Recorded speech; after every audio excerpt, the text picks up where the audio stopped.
9월 13일 화요일 정동동교회 3일 기도에 오신 여러분들을 환영합니다. 찬양 부르시고 기도하고 시작하겠습니다.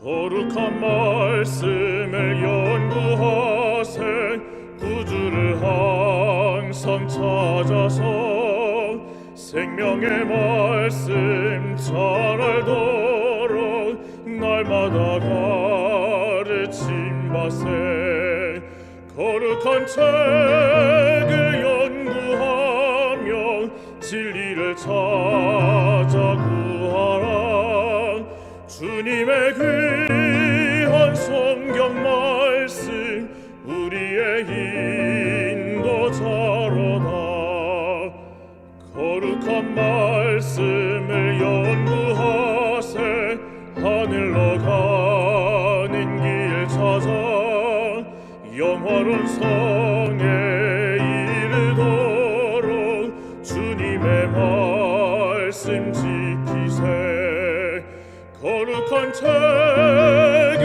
연구하며 진리를 찾아 구하라 주님의 귀한 성경 말씀 우리의 인도자로다 거룩한 말씀을 연구하세 죄인을 찾아 나아가 진리의 말씀 잘 가르쳐 구주를 믿게 할지라 거룩한 책을 연구하며 진리를 찾아 구하라 주님의 귀한 성경 말씀 우리의 인도자로다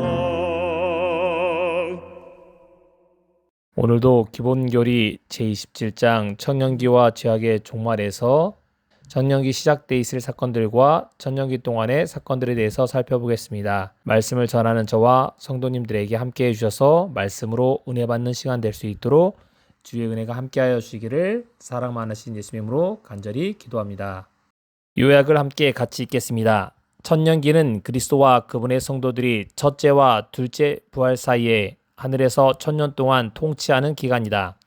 이 기간에 죽은 악인들은 심판을 받게 될 것이며 지구는 완전히 황폐되어 산 거민들이 없고 사단과 그의 사자들이 거처할 뿐이다. 그 기간의 끝에 그리스도께서는 당신의 성도들과 거룩한 성과 함께 하늘에서 이 땅으로 내려오실 것이다. 그때 죽은 악인들이 부활하여 사단과 그의 사자들과 함께 그 성을 포위할 것이다. 그러나 하늘에서 내려온 불이 그들을 태우고 지구를 정결케 할 것이다. 이리하여 우주는 죄와 죄인들에게서 영원히 해방될 것이다. 기본 신조 27번째입니다. 오늘은 요약에 있는 부분 중에 앞에 부분에 대해서 살펴보겠습니다. 제27장 청년기와 죄악의 종말입니다. 첫 번째, 청년기가 시작돼 있을 사건들로서 우리가 잘 아시는 것처럼 예수님께서 재림하십니다. 예수님의 재림과 동시에 천년기가 시작됩니다. 예수님의 재림 때 있을 사건에 대해서 계시록 20장 6절은 이렇게 얘기합니다. 이 첫째 부활에 참여하는 자는 복이 있고 거룩하도다. 둘째 사망이 그들을 다스리는 권세가 없고 그들이 하나님과 그리스도의 제사장이 되어 1000년 동안 그리스도와 더불어 왕노릇하리라고 이야기합니다. 첫째 부활에 참여하는 자들은 복이 있고 거룩하다고 얘기합니다. 둘째 사망이 그들을 다스릴 수 없다고 얘기합니다. 세 번째, 그들이 왕노릇한다라고 얘기합니다. 예수님의 재림과 동시에 의인들은 승천합니다. 데살로니가 4장 17절은 이렇게 말합니다. 그에 우리 살아남은 자도 저희와 함께 구름 속으로 끌어올려 공중에서 주를 영접하게 하시리니 그리하여 우리가 항상 주와 함께 있으리라. 데살로니가 4장 17절입니다. 조금 전에 첫째 부활에 참여한 사람이라고 얘기했습니다. 예수님의 재림과 동시에 예수님을 믿고 죽었던 사람들이 부활하게 됩니다. 이것을 가리켜서 첫째 부활이라고 얘기합니다. 그 부활하는 사람들과 함께 공중에서 예수님을 영접하겠다라고 얘기합니다. 휴거를 주장하는 사람들처럼 갑자기 공중으로 끌려 올라가는 것이 아니라 죽은 자들이 먼저 부활해서 예수님을 영접하고 그 후에 살아있는 사람들도 변화해서 공중에서 주를 영접한다라고 얘기합니다. 요한복음 14장 2절과 3절에 예수님께서 이렇게 말씀하셨습니다. 내가 너희를 위하여 처소를 예비하려 가노니 가서 너희를 위하여 처소를 예비하면 내가 다시 와서 너희를 내게로 영접하여 나 있는 곳에 너희도 있게 하리라 라고 말씀하셨습니다. 제자들이 보는 가운데 예수님께서 공중으로 올라가셨습니다. 마찬가지로 예수님의 재림 때에 예수님께서는 이 땅을 밟지 않으십니다. 공중에서 예수님을 믿는 사람들을 부활시켜서 데려가시고 살아있는 사람도 공중에서 영접합니다. 사람들이 얘기하는 땅에 예수님께서 재림하시는 일은 없습니다. 그렇기 때문에 땅을 밟은 예수는 다 가짜입니다. 거짓 선지자와 거짓 예수입니다. 이것을 저희가 분별해야 합니다.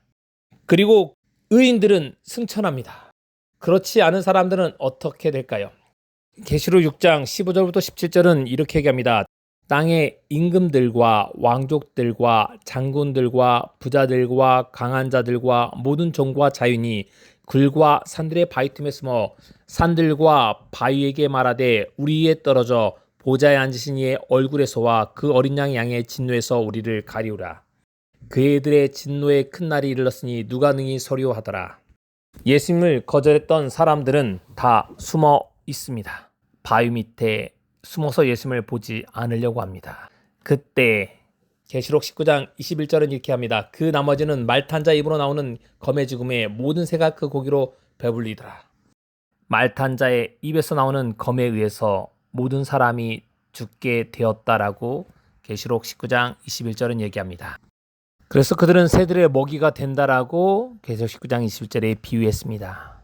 이사야 26장 21절에는 여호와께서 그 처소에서 나오사 땅의 거민의 죄악을 벌하실 것이라. 땅이 그 위에 잦았던 피를 드러내고 그 살해된 자를 다시는 가리우지 아니하리라고 이야기합니다. 그들은 심판을 받게 될 것이라고 얘기한 것입니다. 이로 인해서 황폐해진 지구의 모습을 에레미야 4장 23절과 25절은 내가 본즉 혼돈하고 공허하며 하늘들을 우러든즉 거기 빛이 없으며 내가 산들을 본즉 다 진동하며 작은 산들도 요동하며 내가 본즉 사람이 없으며 공중의 새가 다 날아갔다라고 표현합니다. 혼돈과 공허가 있겠다라고 얘기합니다. 창조하기 전에 세계로 돌아간다는 것입니다. 두 번째, 빛이 없다는 것입니다. 세 번째, 산들이 진동하고 작은 산들도 요동한다라고 얘기합니다. 마지막으로 생명의 부재입니다. 의인들은 다 하늘에 올라가고 악인들은 다 그리스도의 영광을 소멸했기 때문에 아무도 없다는 것입니다. 그래서 이걸 가리켜서 무정갱이라고 표현합니다. 헬라어의 아부소스입니다. 이 단어는 그리스도의 재림 후 지구의 모습을 묘사할 때 사용했습니다. 지구의 황폐된 모습을 가리켜서 무정갱이라는 표현을 썼습니다. 두 번째, 그리스도의 재림 직전에 내린 7 재앙으로 파괴된 지구를 의미합니다. 재앙으로 파괴된 지구를 의미할 때 무정갱이라는 단어를 사용한 것입니다. 세 번째, 악인들의 시체로 뒤덮인 지구입니다. 시체로 뒤덮인 지구에 대해서 무정갱이라는 단어를 사용했다는 것입니다. 그리고 네 번째, 사단은 이 세상에 갇혀서 환경의 사슬에 결박되었다고 표현합니다. 그림에처럼 결박된 것이 아니라 아무도 유혹할 사람이 없어서 이 지구를 벗어날 수 없어서 이 환경에 결박되었다는 것을 가리킬 때 무정갱이라고 표현합니다. 다시 말하면 지구에 아무도 살아있지 않기 때문에 유혹하거나 핍박할 대상이 없어서 이 지구를 표현할 때 무정갱이라는 단어가 사용되었습니다. 유혹할 사람이 없기 때문에 사단에 할 일이 없다는 의미에서 결박되었다고 말할 수 있는 것입니다. 황폐한 지구를 벗어날 수 없는 이 사단, 이 갇혀있는 지구를 가리켜서 이거를 가리켜서 무정갱, 헬라어로 아부소스라는 단어가 사용된 것입니다. 어디에 감옥에 갇힌 것이 아니라 이 지구에 홀로 남아 있기 때문에 그걸 가리켜서 무정갱이라고 표현한 것입니다. 두 번째, 천년기 동안의 사건들입니다. 하늘에 계신 그리스도께서는 이 땅에 재림하실 때 자신을 믿었던 신실한 사람들을 데려가십니다. 이 사람들이 부르는 노래, 계시록 15장 3절은 이렇게 말합니다. 하나님의 종 모세의 노래, 어린 양의 노래를 불러가로되 주 하나님 곧 전능하신 이시여 하시는 일이 크고 기이하시도다. 만국의 왕이시여 주의 길이 의롭고 참되시도다라고 말합니다. 요한복음 14장에 약속하셨던 예비된 처소로 그들을 데려가시는 겁니다. 새 예루살렘에 예비하신 처소로 데려가셨습니다. 그래서 이 구원받은 사람들이 부르는 노래를 가리켜서 하나님의 종 모세의 노래 또는 어린 양의 노래라고 이야기합니다. 여러분과 제가 살아 생전에 예수님을 만나게 된다면 이 모세의 노래와 어린 양의 노래를 부를 수 있게 되길 바랍니다. 혹 예수님의 재림 전에 죽었다면 첫째 부활에 참여하셔서 살아있는 사람들보다 먼저 예수님을 영접하는 모든 분들이 되시기 바랍니다. 그리스도께서는 구속받은 자들과 함께 하늘에 계십니다. 여러분이 다 그 무리에 들어가셨다면 이제 다니엘서 7장 27절은 그들이 하는 일에 대해서 이렇게 얘기합니다. 나라와 권세와 온 천하 열국의 위세가 질키 높은 자의 성민에게 붙임 바 되리니 그의 나라는 영원한 나라이라. 모든 권세 있는 자가 다 그를 섬겨 복종하리라 라고 말합니다. 성도들은 그리스도와 함께 다스립니다. 그렇다면 무엇을 다스릴까요? 계시록 20장 4절은 이렇게 말합니다. 또 내가 보좌들을 보니 거기 앉은 자들이 있어 심판하는 권세를 받았더라.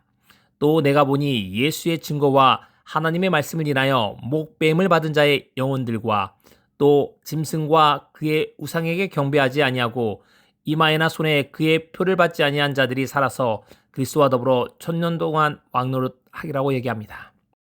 왕노릇을 1000년 동안 한다라고 말합니다. 그리고 보좌 앉은 자들이 심판하는 권세를 받았다라고 표현합니다. 나라와 권세, 이것이 성민에게 붙임 바 되었다라고 표현합니다. 계시록 20장 4절은 심판하는 권세를 받았다라고 얘기합니다. 고린도서 6장 2절과 3절은 성도가 세상을 판단할 것을 너희가 알지 못하느냐? 세상도 너에게 판단을 받는다고 얘기합니다. 세상을 판단할 수 있다라고 얘기합니다. 세 번째, 천사도 판단한다고 얘기합니다. 고린도서 6장 2절과 3절은 우리가 천사를 판단할 것을 너희가 알지 못하느냐? 그러하거든 하물며 세상 일이랴.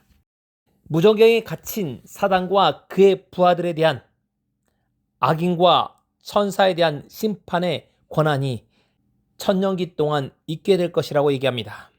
그렇다면 왜 천년기 때에 심판은 왜 있는 것일까요? 누가 구원을 받을 것인지 잃어버린 바 될 것인지를 결정하는 심판이 아닙니다. 이것은 악인들과 악한 천사들에 대해서 구원받지 못한 이유와 의인들의 의문점을 풀어주는 데 목적이 있습니다. 악인들이 왜 구원받지 못했을까? 의인들은 왜 구원받았을까? 이 의문점을 풀어주는 데 있습니다. 하나님의 공의를 확인하는 것입니다. 하나님의 심판이 공정하고 의로움을 확인하는 과정이 바로 천년기 심판의 목적입니다. 하나님께서 잃어버린 죄인들 위해 얼마나 열렬하게 돌보셨는지 이해할 수 있는 시기가 바로 이 천년기 심판 때입니다. 그렇다면 심판에 대해 무엇을 깨달을까요? 맥스웰은 이렇게 얘기합니다. 그들은 하나님께서 잃어버린 죄인들을 위하여 참으로 열렬하고 꾸준하게 돌보신 것에 대하여 영원히 만족할 것이다. 그들은 죄인이 얼마나 무관심하고 완고하게 그분의 사랑을 배척하고 거절했는지 깨닫게 될 것이다. 그들은 외강산 경미한 죄인들까지도 그들의 구주의 가치 체계를 받아들인 대신에 더러운 이기심을 은밀히 간직해 온 것을 발견할 것이다. 이 천년기 심판 때 그들이 깨닫게 될 것이라고 이야기합니다. 사단은 깊은 사색의 시간을 갖게 될 거라고 얘기합니다. 그는 하나님과 그분의 율법에 반역한 결과를 살펴보도록 강요당할 것입니다. 반역의 결과에 대해서 성찰하는 시간을 갖게 될 것입니다. 선악의 대쟁투에서 그가 담당했던 역할을 깊이 생각해 보게 될 것입니다. 자신의 역할을 인식하게 되는 것입니다. 그는 그에게 책임이 있는 모든 죄악 때문에 당할 수밖에 없는 무서운 형벌에 대한 공포심을 안고 미래를 바라볼 뿐입니다. 형벌에 대한 공포가 그의 마음에 자리 잡게 될 것입니다. 일천기 기간에 있을 일에 대해서 다시 한번 정리하겠습니다. 악인들은 아무것도 모르는 상태로 자고 있게 될 것입니다. 예수님의 재림 때 그는 강한 비대에 의해서 소멸되었기 때문입니다. 두 번째, 마귀는 갇힙니다. 무적에 던져서 잠궈서 미혹하지 못하도록 그는 갇히게 될 것입니다. 쇠사슬로 갇히는 것이 아니라 아무도 없는, 유혹할 수 없는 지구에 갇히기 때문에 무서운 갱에 갇혔다라고 표현합니다. 세 번째, 성도들은 하늘에 가서 왕노릇합니다. 계시록 20장 1절에 3절은 제사장이 되어 1000년 동안 그리스도와 더불어 왕노릇하겠다고 얘기합니다. 20장 4절은 심판한 권세가 있다고 말합니다. 고린도전서 6장 2절과 3절은 성도가 세상을 판단하고 우리가 천사를 판단하게 될 것이라고 얘기합니다. 구원받지 못한 사람들에 대한 판단과 악한 사단을 따른 천사들이 왜 멸망받을 수밖에 없는지에 대해서 우리가 살펴보고 심판하게 될 것입니다. 우리는 예수님의 재림을 기다리는 재림 성도들입니다. 우리 성도님들께서는 심판을 받는 둘째 부활이 아닌 첫째 부활에 분들이 참여하게 되길 바랍니다. 예수님의 재림이 더 빨라진다면 살아서 예수님을 영접하는 모든 분들이 되시기 바랍니다. 그래서 하늘에 함께 가셔서 천년기 때 악인들과 천사들을 심판하는 모든 분들이 되시길 바라면서 말씀을 마치겠습니다. 3일 기도의 기도 제목을 말씀드리겠습니다. 첫 번째, 오늘의 말씀이 내 삶에 적용되도록 기도해 주시기 바랍니다. 두 번째, 교회 환자들 위해서 기도해 주시기 바랍니다. 동해에 계시는 이명자 지사님을 위해서 기도해 주시고 또 두 무릎 수술하신 우리 이수자 지사님의 회복을 위해서 함께 기도해 주시고 한 달 넘게 교회를 찾지 못하고 있는 우리 주계원 장로님의 건강 회복을 위해서 여러분께서 함께 기도해 주시기 바랍니다. 그리고 세 번째, 전교인들이 함께 참여하고 있는 전교인 그레이스 패스파인더 활동을 위해서 함께 기도해 주시기 바랍니다. 5월 17일 안식일은 성경 편명과 그리고 오후에 함께 청소하는 기능을 함께 하도록 하겠습니다. 마지막으로 개인이 가지고 계시는 기도 제목으로 음악이 마칠 때까지 기도하는 시간을 갖겠습니다.